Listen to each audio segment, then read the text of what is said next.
Esimesed teated, mille tõesti on laekunud hetkeseisuga on neid meil kuskil 10 ja millest on teada antud, siis on antud teada kõnniteel sõitmisest, on antud teada haljasaladele parkimisest ja on antud teada ka mõnest sellisest parkimisest, mis on küll kõnniteel, aga mis siis nii-öelda takistab jalakäijate liiklust. Kui me räägime nüüd seda, et kui me näeme seda pisimopeedi liiklemas kõnniteel, siis tõesti seal meil õigused seda sõidukit peatada ja kontrollida puuduvad. Eelkõige saame me tegeleda ikkagi siis selle parkimisprobleemi lahendamisega, et need pisimopeedid ei takistaks liiklust, ei tekitaks liikluse ohtlikke olukordi, et jalakäijad saaksid rahulikult liigelda, et see on selle meie peamine eesmärk siis sellise järelevalve teostamisel. Sotsiaalmeediasse on pahased inimesed juba jõudnud kirjutada, et linn poleks üldse pidanud pisimopeede tänavale lubama. Nad sõidavad, kus tahavad, pargivad, kuidas juhtub. Eestis on see reguleeritud liiklusseadus ja see liiklusseadus ütleb, et omavalitsuse võimalused piirnevad sellega, et liiklusohutusest lähtuvalt me saame teatud aladel kiirust langetada ja korraldada parkimist. Seda, et linn saaks otsustada sellise teenuse pakkumise üle üldse nagu linna territooriumil, seda õigust tõesti linnal ei ole. Me vaatame täna kehtivad kiirusepiirangud üle. Me laiendame parkimisalade seda territooriumi, kus peab parkima ainult nendes kastides. Need reeglid tulevad lähiajal ja nendest kinnipidamist me järgime. Et kui me seal näeme seda, et rendiettevõtetel ei ole koostöötahet, siis on meil ka hoovad nende tegevust tõsisemalt kontrollida. Eks need riskid, et hakatakse sõitma kõnniteel, loomulikult on realiseerunud.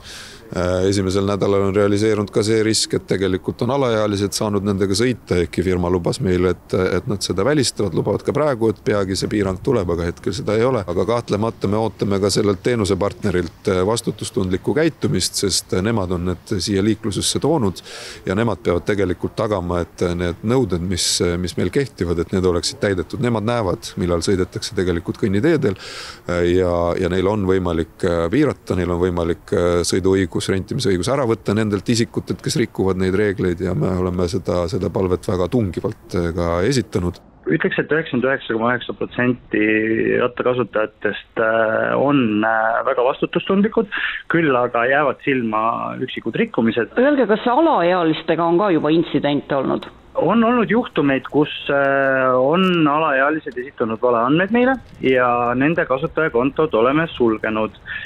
Et võib-olla siin kohal tooksingi välja, et kuigi seadus ütleb, et teatud tingimustel võivad ka alaealised alates 14. eluaastast pisimopeede kasutada, siis meie oleme läinud seda teed, et meie teenust võivad kasutada täisealised ja nende alaealiste siis liikluskäitumise eest vastab ikkagi lapsevanem. Eeskätt on probleemiks see, et alaealised kodanikud siis kasutavad neid ja rikuvad tihti liikluseeskirju.